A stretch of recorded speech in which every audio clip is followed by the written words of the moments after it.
to film initially just out of interest and out of wanting to do something. And what happened was, it started in 2008, and in 2011, she got together with a bunch of other creative people, and her background is in film, and she started to use Kickstarter. And if you don't know Kickstarter, it's a program that allows creators to keep 100% of their ownership, to connect with their audience, and to share their project. So over 60 days, they planned out what they were going to do. So the first 30 days, it was planning and trying different strategic ways in which they could utilize social media and crowdfunding to meet their target.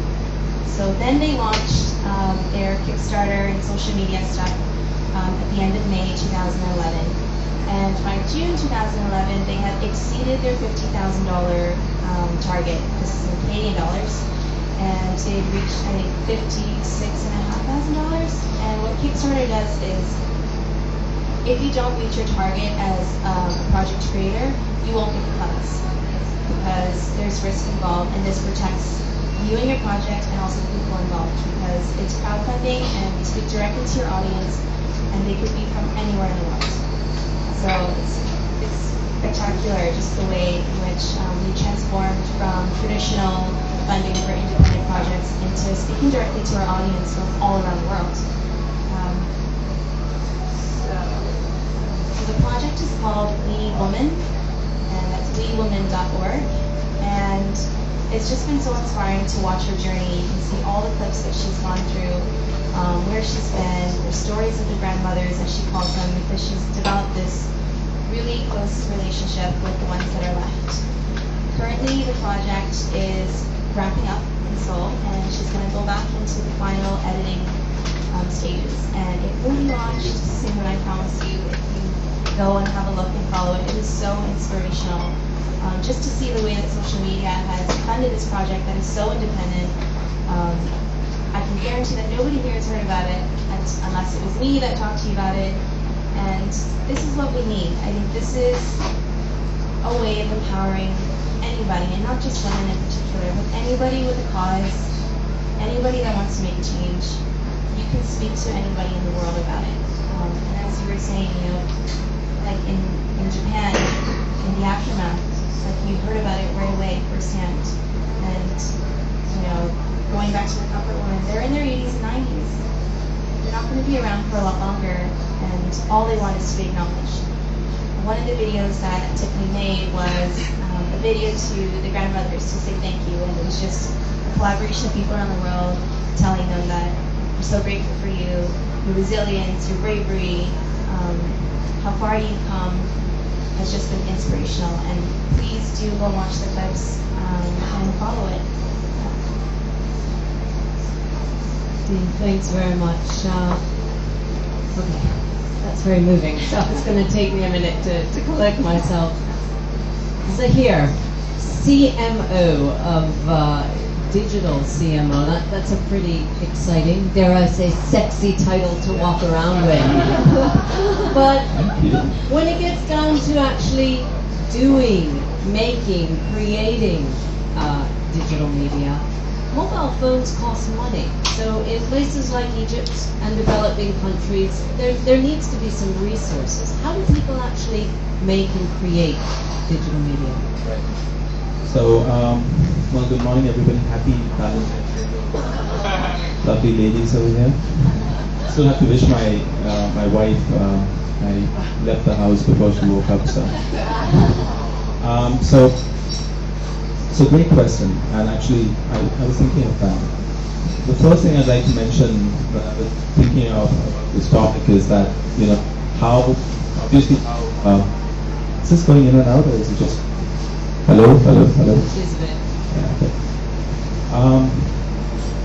Is how not just social media but the internet and digital technology has transformed our lives. So I think it's been a quiet revolution. Why don't I switch with you? Let's see how that goes. Sorry about that. A little distracting when that happens. Yeah. So how technology, largely, of which social media is just an element, has transformed our lives.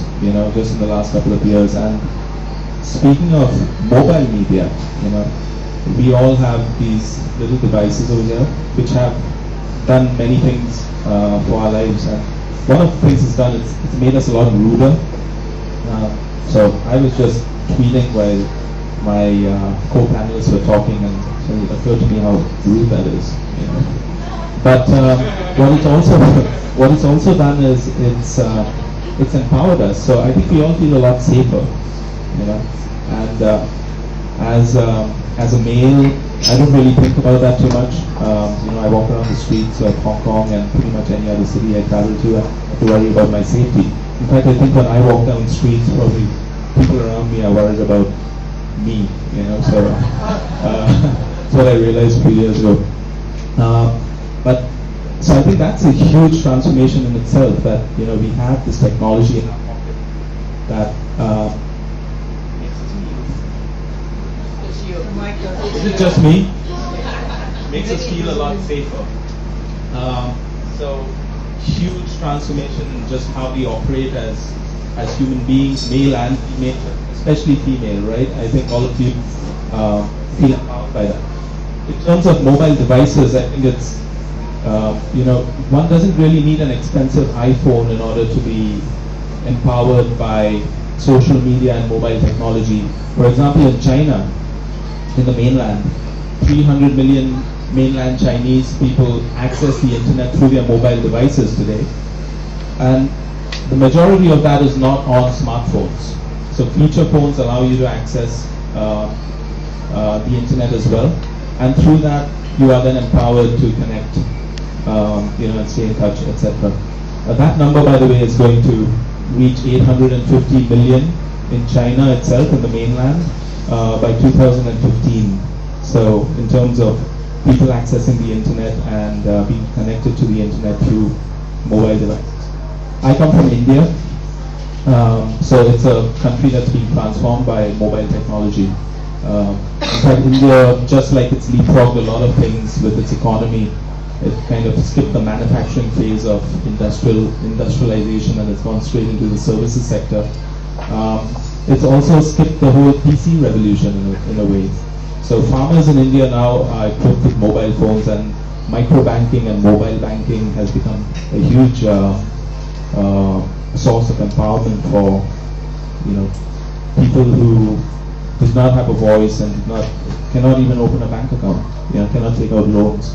So these sorts of concepts that are being empowered by technology and by social media are transforming our lives. So the way I like to look at it, I think, there are 1,000 revolutions that have happened in the last year all over the world. Some have been documented thanks to social media, and some have not been documented in the nether regions of the world where people aren't really connected as yet, but that's changing really fast. What I'd like to talk about are three things today, specifically with the empowerment of women and the empowerment of downtrodden people and poor people all over the world, which I think people who are poor share a lot in common with women, and it happens that in societies that are afflicted with poverty, women and children are the people that suffer the most, obviously, and societies that are afflicted with war as well. So the three huge trends that I see in terms of what social media has done. One is it has connected us all, and it offers the opportunity to really connect. It offers the opportunity for us to share, and that's different from connecting. So we can share stories with each other, we can share experiences, good and bad, right? And the third is it's offered us the opportunity to document things. For the first time probably in human history, in real time we can document events as they happen. And it could be events like today's event, or it could be a group of women in Hong Kong protesting on the street, or a group of women in Mumbai protesting on the street about a social cause. And it's a huge transformation, right? So I'm going to tell you 3 stories, and then I'm going to shut up for a while. So 3 stories that I have experienced in terms of how social media formed the lives of women. One is from Egypt. Egypt, it's a great topic of news, and it's been the center of the whole story. So I was in Cairo, I think it was 5 years ago now, in Tahrir Square, which is kind of the center of, it symbolizes, it's the epicenter of change and of how social media has empowered change for a particular society. I was being driven around Cairo. I was there on a business meeting, and my taxi driver was a lady, was a woman. Her name was Mrs. Esmat. She was the mother of 6 children, and what she did all day was drive a cab around Cairo. And she told me a great number of stories, and we talked a lot about politics. Indians love to talk about politics, and so do Egyptians, so we have something in common. And Bollywood as well, they love Bollywood in Egypt. So, she told me about Hosni Mubarak, and I was asking her about, the climate in Egypt, and she understood, just like every poor Egyptian, that Hosni Mubarak wasn't friendly to anybody but the elite in Egypt. And as I said, women and children are the people that suffer from authoritarianism more than anybody. So what she told me, and we were coincidentally we were in Tahrir Square at the time when she told me the story, and she was like, one day we are all going to get together and we're going to overthrow Hosni Mubarak. And I was like, when's that day going to be? And she's like, well, the difficult thing is to actually rally and to get together. Everybody wants to get rid of this guy. He's a dictator. And the Egyptians knew it 5 years ago, and probably 10 years ago, maybe even 20 years ago. But the world only found out about it last year. And how it happened obviously was because people could connect. And it's been well documented how people connected in Tahrir Square and got together in that square and then started a revolution that's now spilling over and has repercussions all over the world. The second story is from a neighboring country, the Lebanon, and I was in Beirut. This was also a few years ago. I had the opportunity to travel around the Middle East pretty extensively a few years ago. And I was with a local who took me into a women's camp right outside the Parliament building in Beirut. And there were women who were camped out there, and they were demonstrating, trying to basically call for re-elections because they felt that the Prime Minister and the present government was not doing good things for the country and for women in the country.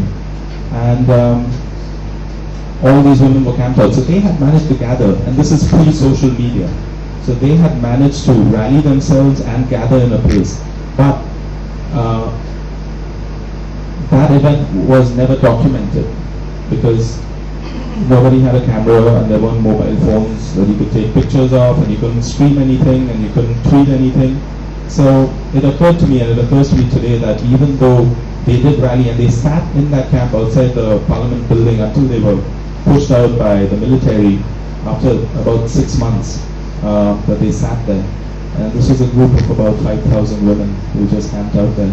And I thought it was such a dramatic event. I was standing in the middle of this camp and seeing how women were empowered in a very conservative society and empowering themselves, but they did not have the opportunity, obviously, to document it. And that was kind of a missing thing that social media has now provided the opportunity for, the platform for women around the world. And the third and the last story is from India. I was in Calcutta a couple of years ago, and met a young lady who once again came from a poor part of India and a poor society, and she told me her story about how she was almost compelled to get married just like many people in poor countries are, through the arranged process of arranged marriage.